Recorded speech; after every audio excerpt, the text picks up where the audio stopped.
मस्जिद खाजिन, एक हकीकी कहानी। ये कहानी एक पुराने दोस्त अब्दुल्लाह की ज़बानी है, जो कराची के एक मोहल्ले की मस्जिद में मुअज्जिन था। अब्दुल्लाह 5 वक्त की नमाज का पाबंद और निहायत नेक नौजवान था।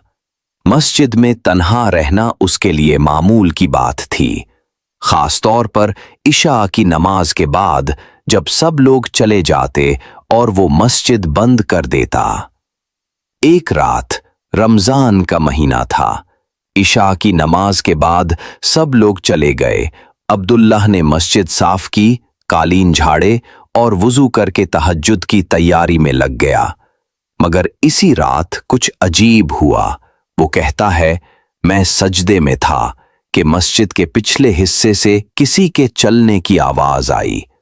मैंने सर उठाया, लेकिन कोई नजर न आया।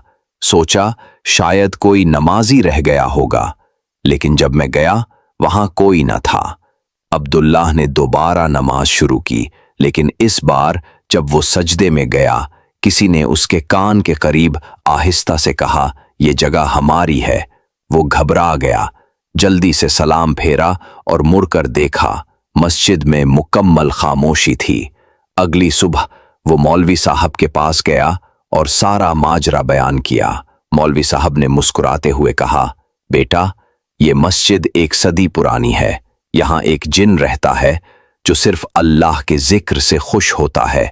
तुमने उसे परेशान नहीं किया, बस वो तुम्हें अपना वजूद महसूस करा गया है। इसके बाद अब्दुल्लाह ने कुरान की तिलावत का वक्त बढ़ा दिया, मस्जिद में दुरूद और अज़कार का मामूल बढ़ा दिया, और वो जिन कभी दोबारा जाहिर न हुआ। लेकिन अब्दुल्लाह कहता है, मैं आज भी जब तहज्जुद पढ़ता हूँ तो मस्जिद में एक सुकून सा महसूस होता है, जैसे कोई और भी मेरे साथ सजदे में झुका हो।